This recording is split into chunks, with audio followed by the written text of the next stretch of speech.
people. Hope everyone is good. We're back with another signing. Gabriel Gudmundsson is the next one that seems, at the time of recording, like it's about to be done. Could be announced very soon, or maybe already has been announced by the time you're watching this. Good news. Excellent. Don't know the financials yet, because this is before. But yeah, who is he? Let's get into it. So initially wasn't very aware of Gabriel Gudmundsson when we were linked with him near the start of the window, actually. A while ago, wasn't it? Since then, thankfully, because that happened, I had a lot of time to watch and do my research. So I've been watching quite a lot of him in the last kind of 3 or 4 days.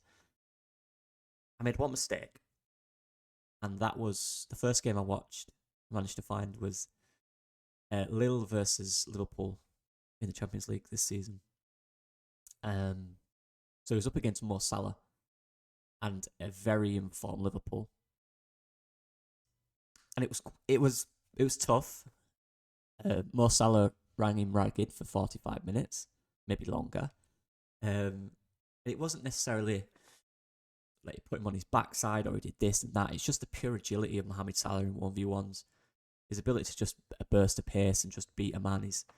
And this is what's going to happen. This is the context I need to put to this. Mohamed Salah does that to every left back. So if you're looking for someone who's going to dominate Mohamed Salah, back pocket Mohamed Salah, don't expect it, because it was tough. And that game highlighted one huge thing, and it was a contrast of intensity between the French league, generally speaking, and obviously PSG won the thing. But do you know what I mean? Between the French league and the Premier League, it was immense. Every single time Lille tried to play out and they went to Gudmundsson, which they did quite a lot during their attack, he was instantly pressed by 2 or 3 Liverpool players, and he had no idea what to do. And the team didn't. The Lille team didn't know how to react. They couldn't find an option. They couldn't find space. His decision making, he couldn't really deal with it. But they kept giving it him, and I felt sorry for him. But that's based on the fact that this is the intensity of the Premier League, and this is one thing that we need to consider. This is the adaptation period it will need. Watch that game, it's so clear. It's different. The intensity is completely different. But it wasn't bad, it wasn't terrible. He still did some good things in that game, just to clarify. Now, and we're talking about the best of the best. Watched a few more games after that in the French League against Stade Brest, and it was much more impressive. Much more the player we're looking at, it's clear. And what was very impressive for me, and I must say as well, he played 30 times in the league last year. Not all starts. Farke, the other left back they had, played quite a few times as well. But it's one of them where per 90, he looked good. Every minute he played, he kind of looked decent. They just kind of rotated a lot for some reason. I'm not sure why. Because he looked very impressive whenever he played. Played 137 times as well for Lille. Was a very established player there. Now, initially when I watched him, before I get into the game,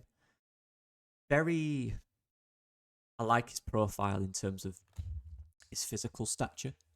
He's not someone I'd describe as an absolute powerhouse, but he moves, in the way Dallas, and there is comparisons there for me in the way he drives and moves off the ball and on the ball. The way Dallas was very elegant in the way he ran. You know what I mean? Kind of tiptoeing. Long legs, very limmy. Limmy, is that right? Yeah. Had long limbs, Gudmundsson's very same. He's got quite long legs, so when he gets into stride, he's very quick, and he can move very elegantly forward, which is something I noticed. Especially when you give him space. If you give him space, he has an initial intention to drive into it. That's one thing he will do. I don't think he's as reckless. Not reckless, because Farke was extremely good at doing it. But you know what I mean? He wasn't as aggressive as Farke in going rogue in these quite brilliant attacking positions. But he's very fundamental at it. Defensively is interesting because, again, I think if you put him up against really, really decent, quick, agile winger, he'll massively struggle. I do think that. He can be quite aggressive at times, which isn't always a bad thing. Winning fouls deep is actually all right. Say positionally, he doesn't drag out as much as Junior did. I feel he's a little more safe defensively. But for me, he's more of a build-up player, like I said, driving with the ball, as opposed to a finisher of a move. I think there was consistency in the inconsistency, that's the word, there was inconsistency with his final pass. I think what he needs to learn to do and what he will do at Leeds and what Junior Firpo was ridiculously good at is that low-driven cross. His crosses were quite floated and lofted at times, and again, maybe that's an instruction. But he got in some really good positions and didn't quite deliver that final ball. But he's quick, long-limbed, which means he can just, then first 5 or 6 yards are very important to beat his man. Good passer. I think his pass is underrated as well. Quite comfortable in possession. Again, against Liverpool, he looked like a deer in headlights at times. That is the best, isn't it? And I've got 2 sets of clips here that I'll show real quick. And this is what's important. So he receives the ball here. Now, this is what I like about him. This comes back to the decision-making side of it. And I think a lot of our players, the common theme for me is intent, or the intent in which they make their decisions.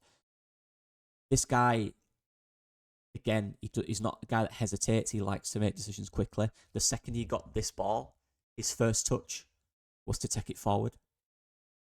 Again, initially, where's that little space where I can drive into? Where can I be effective going forward?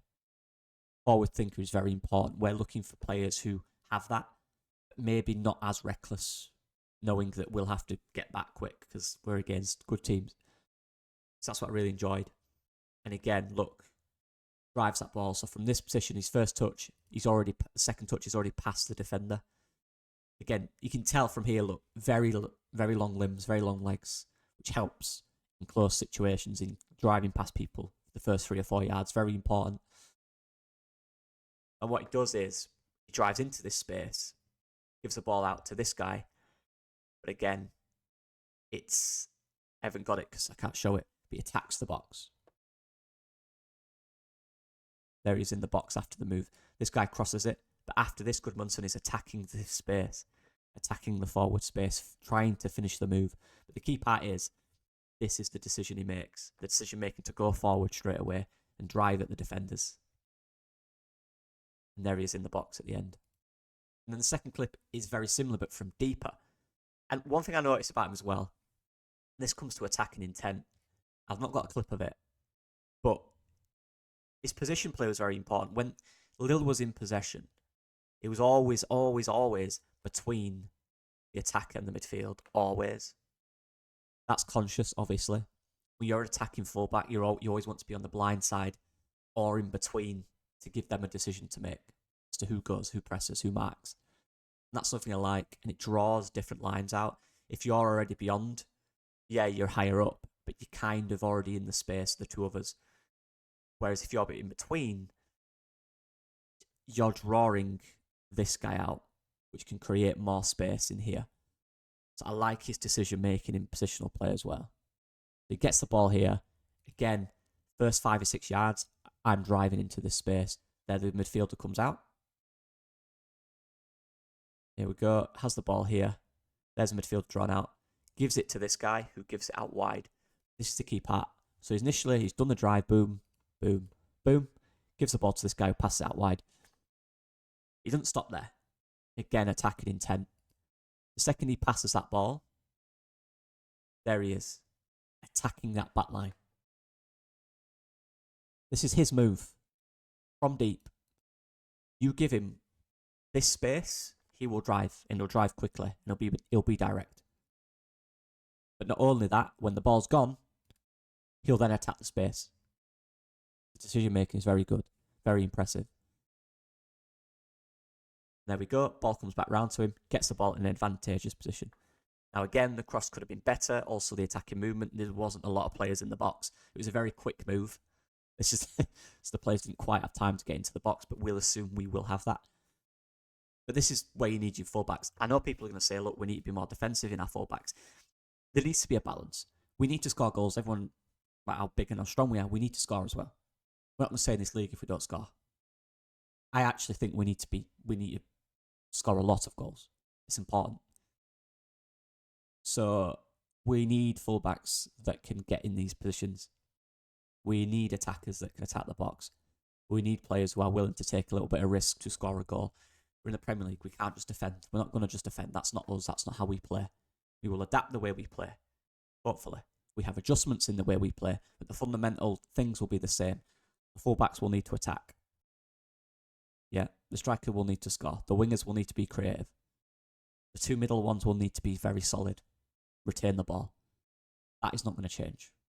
We're trying to up what we've got and create a few more different kind of, I guess, narratives in the game that we could create.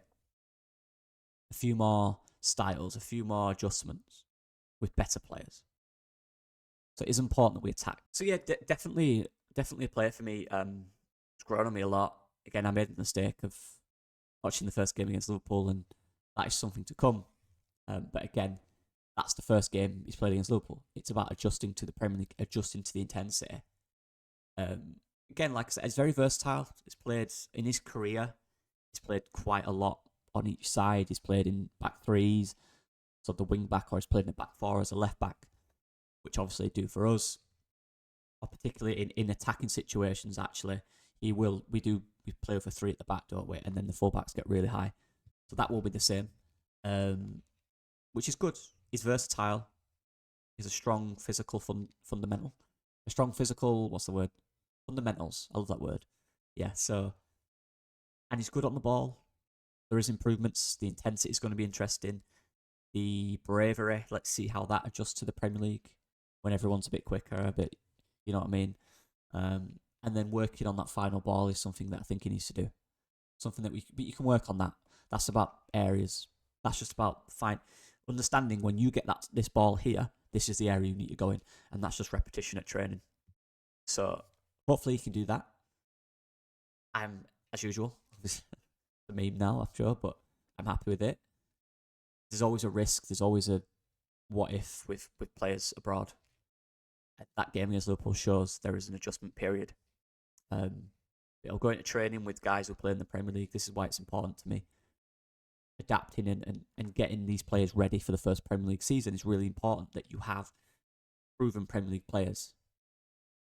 So that sets the standard of training for the games, for what you're coming up against. Really important for me. I've said this.